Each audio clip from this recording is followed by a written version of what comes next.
The government is making a very dangerous mistake. वो लोकपाल पर मेरा केस है, मेरा केस है. Sir, please. Sir. The matter may be referred to the privilege committee. Suo privilege committee has to take action on this. This is a joke. Do you know where it is today in 23-24? मैंने complain किया है. We'll keep this money in our pocket. If Nitish ji and Chandrababu ji see through our jumla and they make a big fuss, we'll have some additional funds to keep them happy and to keep the government going. Madam, I have to say I'm deeply pained at the very onset. I must point something out. When we talk on the governor's, speak on the president's address, the Honorable Prime Minister leaves the chamber. Today, when we're speaking on the finance bill, the Honorable Finance Minister leaves the chamber. We members of the opposition are deeply pained by this. We hope that the government will take notice of our pain and be present in the House each time that we speak on relevant issues. Theodore Roosevelt, the 26th President of the United States, had said, in any moment of decision, the best thing you can do is the right thing. The next best thing you can do is the wrong thing. And the worst thing you can do is nothing. The Honorable Finance Minister has made a mockery of the people of India in this union budget by doing absolutely nothing. Whatever little changes are there are regressive and ill thought out. Means that the people did not want a business as usual approach. The people wanted a course correction. What have you done? You've not listened to the mandate. Vinash Kale Viprit Buddhi, you have done the exact opposite. You've kept the same cabinet, you've kept the same finance minister who's given the same shoddy budget. Who is this budget for? The middle class make up 31% of India. The poor make up between 60 and 65% of India. I will demonstrate how this budget systematically strangles the poor and the middle class. This is a kursi bajao budget, a save the chair budget for this government, and even that it doesn't do very well. Broadly, there are two types of taxes: direct taxes, indirect taxes. Direct taxes are known as progressive taxes. Why are they progressive? So income tax, property tax, investment tax on capital gains, these are done in a way that the richer you are, the more tax you pay. So they're kind of fairer. Sir, please. Sir. Sir, you're a chat person. What is it? Indirect taxes are regressive because everyone from the richest billionaire to the poorest laborer is paying the exact same tax. So GST, duties on petrol, duties on diesel are all indirect taxes. When we strive for a fair and equitable economy, we must have the balance of direct taxes and indirect taxes right. The US and the Europe broadly collect about 60% through direct taxes and 40% through indirect taxes. Some Scandinavian states with welfare models collect 70% through direct taxes, 30% from indirect taxes. In India, it is the exact opposite. 65% of tax collection comes from indirect taxes, where billionaires pay the same as the poorest laborers, and only 35% comes from direct taxes. Even within the direct tax bracket, for the first time in our country's history, salaried professionals and the middle class are sharing a greater tax burden than rich corporates. The middle class is contributing 55% of direct income taxes under this government, up from 38% under the UPA. The richest corporates in India today contribute only 45% of direct taxes. Not only is the middle class being taxed, but now with this budget, the savings of the middle class have also been taxed with removal of indexation and with a rise in the short-term capital gains. Investors who've made more than 11% return, we've done the calculation, that's about the threshold rate. If you have made more than 11% returns, so if you've made higher returns, then this new tax regime with the removal of indexation has happened is good for you. Now, people like our parents, pensioners, salaried middle class, risk-averse people who invested in gold, in property, in debt mutual funds, the removal of indexation has harmed them disproportionately. So the middle class has lost out. Debt mutual fund holders will end up paying more than 40% more tax because indexation is being changed from 20% to 12% for investments made before April 1st, 2023. So this is effectively penalizing those who've made low profits. You've anyway made lower profits. People think real estate has made enormous profits. If you look at RBI's housing index for the past 10 years, the average rise in property prices has been between 4.5% and 5%.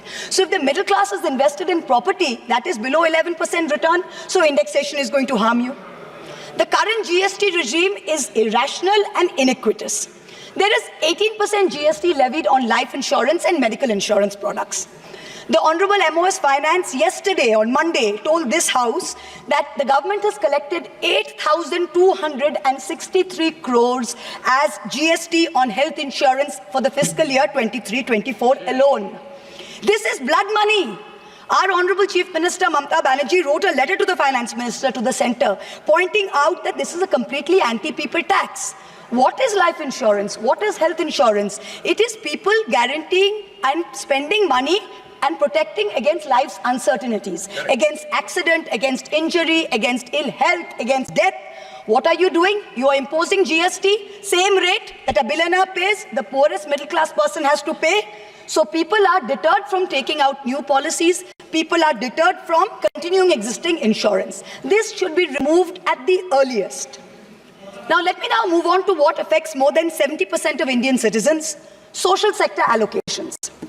The general trend over the past decade, in every budget in the last 10 years, of which our Honorable Finance Minister has presented 7, has been in nominal terms, you have allocated more money to the social sector.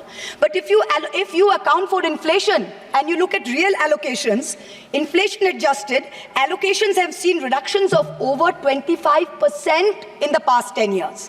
I'm going to look at real allocations, that is adjusted for inflation, for some major schemes in the past 10 years. Sarva Shiksha Abhijan, minus 18%. Rashtriya Madhyamik Shiksha Abhiyan, minus 9%. ICDS, which affects every child, it's a school scheme, minus 34%. Mission Anganwadi, minus 5%. PM Poshan, minus 45%. PMGSY, those of us who have rural areas, the Pradhan Mantri Gram Sadak Yojana scheme, minus 47% reduction in real terms. The National Social Assistance Program, minus 20%. The combined expenditure on 5 social schemes, the top 5 social schemes as a percentage of GST, of GDP, has declined from a peak of 0.93%, so almost 1% of GDP in 2009-10. Do you know where it is today in 23-24? It is 0.36%. It is only a third of what it was in 9-10. The Manrega budget during COVID, when the centre was telling all the states, please give employment to the labourers, they are going back. The Manrega budget in 2021 was 0.6% of GDP. Do you know what it is today? 0.26%. No, specific budget figures for 24-25 are shameful. Specific figures, let's look at the specific figures. The allocation for Samarth, which is maternity entitlement and the creche scheme, has been reduced by 70 crores compared to budget estimates of last year. The budget for the National Social Assistance Program, for again those of us with rural areas, you know how important this is.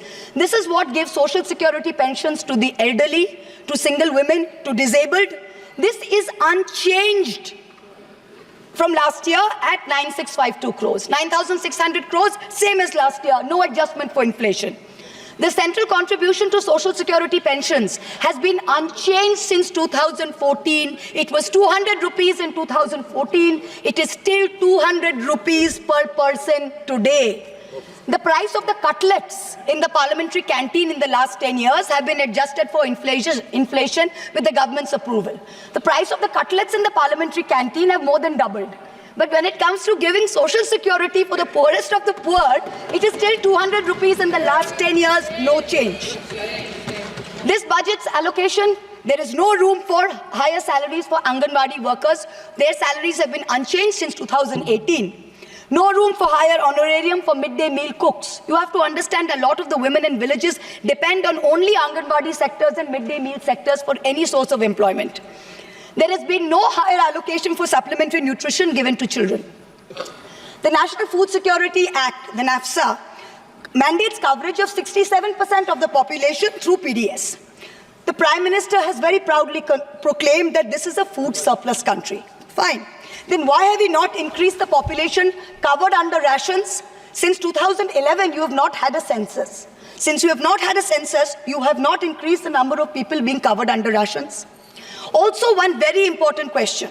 Why is the central government blatantly defying the directions of the Supreme Court? We went to the Supreme Court on the migrant workers case. The Supreme Court gave an order, a direct order to the central government, that the central government is to give rations to 8 crore migrant workers of the unorganized sector who have been left out of the food security net. The last hearing was on 16 July 2024. Court again said that you have to please give money to the states which have issued additional cards, ration cards. But there's no room in the budget for this. There is no allocation. In this rush to protect its own chair, the government is making a very dangerous mistake, which is it's not giving enough to protect our borders. Military experts have repeatedly warned us that India's military capability has to be modernized because we are fighting on two fronts. One is against China, we need a dissuasive deterrent. Against Pakistan, we need an offensive deterrent. The budgetary allocation for defense in this budget is 6.22 lakh crores. This is a marginal decrease of 2,000 crores compared to revised budget estimates. We have reduced it by 2,000 crores. This year's allocation, the budget defense allocation, is 1.9% of GDP. This is the lowest since 1960, the lowest. Despite many economic constraints, past governments had always given close to 3% of GDP, which is the universal norm for defense. Over the last decade, ever since this government's been in power, it's been hovering around 2%. We have been unable as a government to compel China to restore status quo ante-April 2020 on the line of actual control. We have been unable to deter Pakistan. In the last 2 months alone, over 50 security personnel and about 10 civilian pilgrims have been killed in Jammu. Capital expenditure on military equipment, 1.7 lakh crores. On paper, this shows that it's almost a 10% increase. What we haven't taken into consideration is this increase was largely due to Russia's inability to supply contracted weapons to us because of the Ukraine war. If we take into account inflation and we take into account the rising dollar rate, we're almost flat. The gap between projections made by the armed forces and between actual allocation is 17 to 23%. That's the gap. कुर्सी बचाने में आप मस्त थे, देश को भी देखिए. We need close to 3%, 2.5 to 3% of GDP to defense. This is something that the country needs to look at. The Honorable Finance Minister started off her speech by talking about the focus on Annadata or farmers and how much this government has done for farmers. The Economic Survey of 24 says 42.3% of Indians depend on agriculture. That's 600 million people, that's 60 crore people. If I looked at the Economic Survey, 22nd July, very carefully. What did the headline say? The headline says, agricultural sector has registered an annual average growth rate of 4.18% in the last 5 years. But then I needed to read and read and read, and in the fine print was written that last year was only 1.4%. So 4.18 over last 5 years is anyway, when you compare it to inflation, is nothing. But when you compare last year's growth of only 1.4%, what is it saying for 60 crore of our people who depend on farming? Productivity and resilience in agriculture was one of the first themes, priority number 1, according to the Finance Minister's budget. She had made 9 priorities. This was priority 1. But the provision for agriculture and allied sectors is only 1,52,000 crores. Whereas the provision for one bullet train from Ahmedabad to Mumbai is 1,08,000 crores. Please look at the comparisons, everybody. Priority 2, Finance Minister said, is employment and skilling. This government has got the worst track record of creating jobs. India has more jobs in the informal sector, not in the formal sector. The budget is talking of an internship program with the top 500 companies. This is a joke. The top 500 companies employ 70 lakh people in total. That is 1% of the total workforce. Our workforce is about 57 crores. You are expecting companies which have a total which employ 70 lakh people to give employment to 1 crore interns. Please let us know how this is going to happen. I'm really curious. The real problem is somewhere else. The real problem is that 10.3 crore youth have basically become so dejected, they have given up looking for jobs. The finance minister, she mentions skilling loans, she mentions education loans. Skilling loans are for 25,000 people, education loans are for 1 lakh people. The country has 140 crore people. Now, what are we doing? Priority 3, according to the finance minister, inclusive human resource development and social justice. In this section, the budget says, first on Bihar, we will support expressways. What you're not saying is that you will make expressways which will charge very high tolls. So you are recovering the money, you're not doing anyone a favor. You're charging back-breaking tolls. You might give another bridge which might collapse. Yes. You will set up another power plant, which like Jharkhand may also be outsourced to a favorite businessman. Correct. He can be given a nice juicy PPA and sell more imported coal. Secondly, on Andhra, there are no grants, but only loans, that too from multilateral agencies. So basically, dollar loans will be given to Andhra Pradesh, which future generations will have to pay back with interest. There was also another sweeping statement. Grants for backward regions of Rayalaseema, Prakasam and North Coastal Andhra, as stated in the Act, will be provided. I looked in the entire demand for grants with a tooth comb, with a microscope. And I looked at the expenditure budget, nothing was provided anywhere. I don't see the intelligent people of Andhra being fooled by this. Priority 4, manufacturing and services. The finance minister has devoted an entire section on how MSMEs are a priority. I believe her, yes, it should be a priority. But I'm very confused. Most medium and small enterprises are either proprietorships or partnerships. Madam, can you please explain why these proprietorships and partnerships are taxed at higher rates than companies? This makes no sense. Is the A-team the only businesses who are sending truckloads and tempo loads? MSMEs are not sending, is that the problem? And also the government needs to get rid of the bizarre 29A of the Insolvency and Bankruptcy Code, because it is killing companies that are in trouble. It does not allow promoters to propose a resolution plan. As long as we have this code, promoters cannot propose a resolution plan. We need to get rid of this. Priority 5 in the finance minister's speech, urban development. The Prime Minister had said every citizen will get a house by 2022. We are now in 2024 and we are still making allocation for 3 crore more houses. Yes. Can you please tell us how many more houses we need and when it's going to be done? Let's get this over with. 2047. Priority 6, energy security. The less I speak about this, the better it is. Energy security is security for best friends. It's created by allowing best friends to import low-grade quality coal, mark it up as high-grade quality coal, and sell it to state development corporations at the cost of the country's environment, at the cost of the health of our citizens. Priority 7, the finance minister said, was infrastructure. She announced in a true style of Shagun that she is gifting the nation 1,11,111 crores. 111,111. This is flat on last year. Sadly, most of this will go towards crony capitalists. You'll make roads that have potholes, you'll have airports that leak, you will have bridges that fall out, and the taxpayer will pay for this. The budget speaks of private sector participation. But remember one thing, they bid out 6 airports to one company for a fee to be paid by the government. Then they created a policy that allows the regulator to keep increasing the user development fee. So actually, it's the flying public of India that are paying for this. Priority 8. Innovation, research and development. Grand words, these are just grand words. The finance minister seems to have forgotten that most entrepreneurs register their product and software IPs in foreign countries like the US, since IP registration system for patents is a complete failure in our country. Unless you fix patent registration, this is not going to happen. The last priority she talks about is next generation reforms. This is also another Jamla.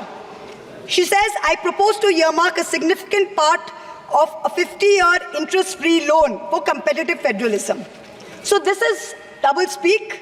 We'll keep this money in our pocket. If Nitish ji and Chandrababu ji see through our Jumla and they make a big fuss, we'll have some additional funds to keep them happy and to keep the government going. Finally, I have to mention one interesting fact, and I hope that the Treasury benches will have the patience to hear me out. Please. I wholly agree with the Finance Minister on one thing. The budgets for the CBI and the ED have been reduced this year, and I was wondering why. Is it because the voters didn't like the fact that you were using the CBI and the ED to go after the opposition and file fake affidavits? Or is it because you have outsourced the CBI and the ED completely to a businessman in Ahmedabad who's controlling the whole thing? Why have you reduced it? Number one. The former Maharashtra Home Minister highlighted how BJP leaders and agencies have threatened him to filing a fake affidavit. In the case of Sandesh Kali in West Bengal, the women have confirmed on video that BJP leaders forced them to file fake statements. Similarly, I am told in my matter, Mr. Adani on October 16, 2023, got my friend to his office in Ahmedabad and threatened him with dire consequences to file a fake affidavit. Actually, it was Mr. Adani's in-law, Mr. Cyril Shroff, who filed the fake affidavit and forced him to sign it. Even today, every mid-level official in Adani's office calls mid-level officials in the CBI and says 161 statement change karaiye, aapka sir ko bulaiye, madam ke against mein statement dijiye. I am telling the CBI via you, madam, please take a 164 statement once and for all. Don't keep calling back people at Adani's behest to change 161 statements to implicate me. It's going to get you nowhere. Let us reduce the CBI and the ED budget to zero. Let us, Mr. Adani pay the full 1,500 crores. Let us outsource it completely to him. End of story. In short, this Kursi Bajao budget is a desperate attempt by the government to stick its head in the sand and act like that the mandate of 2024 never happened. But the coming days are going to prove the instability of this government and the inefficacy of its economic policy. We wait for that day. Thank you very much, madam. Thank you. माननीय सदस्य The honorable member has made specific allegation against the government and the particular business house, and she has been tortured like anything. The matter may be referred to the privilege committee. Suo privilege committee has to take action on this. It was very serious allegation. A member of parliament is being tortured by a business house, and still it is being doing. That has to be looked into by the privilege committee. The privilege of सभापति महोदया, ये जिस case के बारे में जिक्र कर रही हैं, वो लोकपाल पर मेरा केस है। मेरा केस है, मैंने कंप्लेन किया है, मेरे कंप्लेन पर वो केस है। वो मामला सब जुडिस है, उसको सीबीआई और ईडी इन्वेस्टिगेट कर रही है, और इसीलिए इस सदन में नो क्या, ये मेरा केस है लोकपाल पर, मैंने जो है कंप्लेन किया हुआ है और ये केस मेरे ऊपर है, इसीलिए मैं यहाँ बैठा हुआ हूँ। ये कुछ भी हो रहा है तो दरअसल हीरानंदानी को यदि हिम्मत है जिसके बारे में ये बात कर रही है, उसको हिंदुस्तान में आके सीबीआई उसको बुला रही है, वो